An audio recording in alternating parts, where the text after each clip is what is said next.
And next, the lucky only guy in our group, Dan Kaufman. I do consider myself very lucky to be among these talented women every once a month.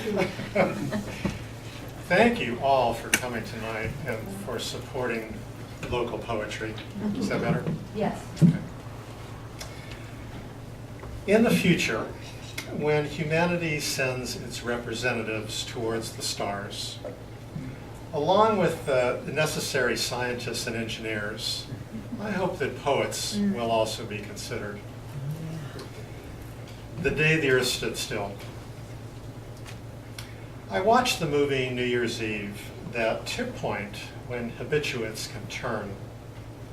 A real Klaatu might not appear so civil as this interplanetary emissary from a 50s sci-fi fable, who temporarily unplugs our breakneck culture as a warning. Where I live, there is standstill New Year's morning. Yes, people jostle online, but as I'm walking in the crisp dawn air, this newborn year seems clean, unformed, and worthy of consensus. As if in demonstration, our aggression suspended, as if in demonstration. I imagine a gleaming spaceman in his logical saucer has just delivered a compelling warning and departed. We fledgling earthlings left to ponder, to live in peace or face obliteration. The floated flowers of this morning's rose parade would appear to be a fine beginning. But what about the football game that follows?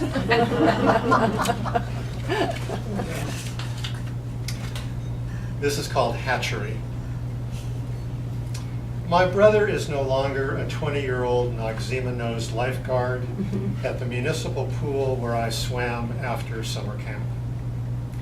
Nor is my sister still the bikini teen who timed her tan turns to hits parading on her pink transistor radio.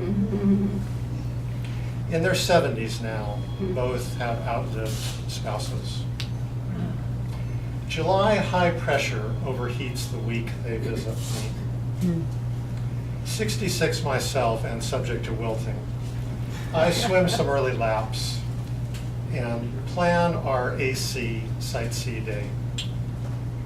Floating near the steps, a small lizard, spent gray from the insistence of survival. Like a river lock, my cupped hands lift it towards the lawn. The lizard animates and slips away. Later at a mountain salmon hatchery, my brother, sister, and I watch Chinook and coho splash in concrete pools. Nascent fry, young fingerlings, adolescent smolts, 3 generations pulsing. Come autumn, weary adults will climb this river back to these imprinted pools. My brother tells us he's bought a Corvette, although the fit's a little tight. Lately, he leans in for conversation. Blue rivulets now trace my sister's once bronze legs. Her cat, she says, is why she can't stay any longer. I swim alone next morning. There's no trace of the lizard or of the countless times I haven't drowned. I'm 8 again. Fish trunks pool pasted to my forming frame. Chances are the velvet voice of Johnny Mathis flips my sister over. Hey, no running, calls my brother as the giggling waves collide.